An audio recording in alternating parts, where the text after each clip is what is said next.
पृथ्वी कहे मैं सबसे बड़ी, अरे पृथ्वी कहे मैं सबसे बड़ी तो शेषनाग के सर पे क्यों खड़ी? शेषनाग कहे मैं सबसे बड़ा तो शंकर के गले में क्यों बड़ा? और ये शंकर कहे कि मैं सबसे बड़ा तो कैलाश पे जाकर क्यों बसा?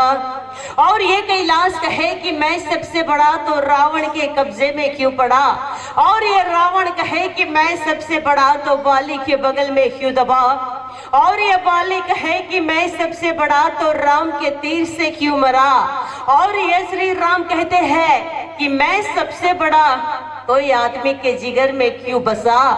और ये जो सभी आदमी कहते हैं कि मैं सबसे बड़ा, अरे भाई औरतों के पीछे क्यों पड़ा? इतिहास के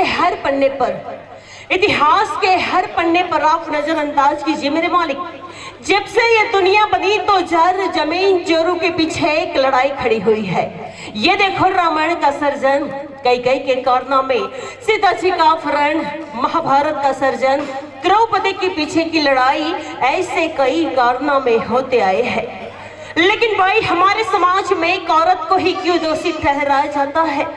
क्यों है हमारे समाज में ऐसा? जो एक औरत मां बनकर अपने बच्चों को दुनिया का सबसे अनमोल प्यार देती है, इसलिए जो एक बहन अपने भैया से पवित्र स्नेह से राखी बांधती है, इसलिए जो एक औरत आदर्श पत्नी बनकर सावित्री जैसी अपने पति का प्राण यमदूत से वापस लाती है, इसलिए क्यों है हमारे समाज में ऐसा कि औरत को ही दोषी ठहराया जाता है? हमारे समाज में धन दौलत के लालचियों को दरिंदे कहना भी दरिंदों के तौहीन है। जो सिर्फ धन यानी कि दहेज की अंधी लालच में हर सुबह हमारी एक माँ बहन या बेटी को केरोसिन या पेट्रोल डालकर जिंदा जलाते हैं। आपने किसी की माँ बहन या बेटी को जिंदा जलते हुए देखा है मेरे मालिक? नहीं देखा होगा तो हम दिखाते हैं हमारे स्टेज पर वो एक खौफनाक कारनामा, एक जिंदा लड़की को जलाने का अद्भुत प्रयोग। तो बर देंगा क्यों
सितारों ने कहा, अरे सितारों ने कहा कि गगन बदल गया, और बुलबुल ने कहा कि मेरा भी चमन बदल गया। उसी वक्त कब्रिस्तान में से आवाज आई, कुछ ही नहीं बदला यार, लाश तो वही है, शेर ये कफन बदल गया। जला दिया मेरे मालिक, मैंने अपने ही हाथों से अपने मासूम बहना को जिंदा जला दिया। क्यों जलाया मेरे मालिक, क्यों जलाया? कोई शौक से नहीं जलाया हमने उसे, जलाया है आप सबको ये दिखाने के लिए कि हमारे समाज में हर रोज हर वक्त कहीं ना कहीं ऐसा खतरनाक की खेल खेला जाता है, और इसी तरह किसी की माँ बहन या बेटी को जिंदा जलाते हैं। वो पैसों के लालची दरिंदे वो तो जलाकर खुश होते हैं, और हम सिर्फ देखते ही रह जाते हैं। अरे कुछ नहीं कर सकते उनके खिलाफ हम, कुछ नहीं। अरे कुछ करना चाहिए, रोकना चाहिए जो ये हमारे समाज में भयानक खेल खेला जाता है। नहीं तो कभी, अरे नहीं तो कभी ऐसा भी हो सकता है कि किसी दिन आप ही में से किसी की बहन या बेटी को वो पैसों के शैतान कुत्ते जला डाले और आप कुछ न कर सके, कुछ नहीं।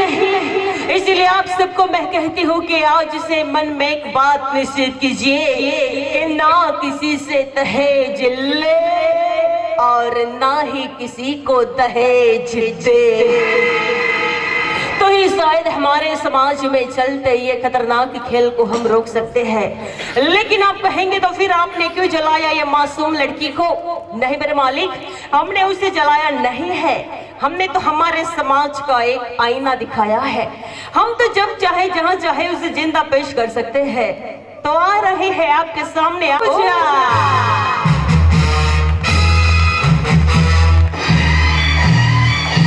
तक अल्पा के हाथों से कोई मरा नहीं, और ये भगवान शुक्रिया अदा करते हैं। अरे कहीं कंचन निकलते हैं तो कहीं कंकर, अरे कहीं कंचन निकलते हैं तो कहीं कंकर, लेकिन जिस पर करो ज्यादा भरोसा वही खंजर निकलता है।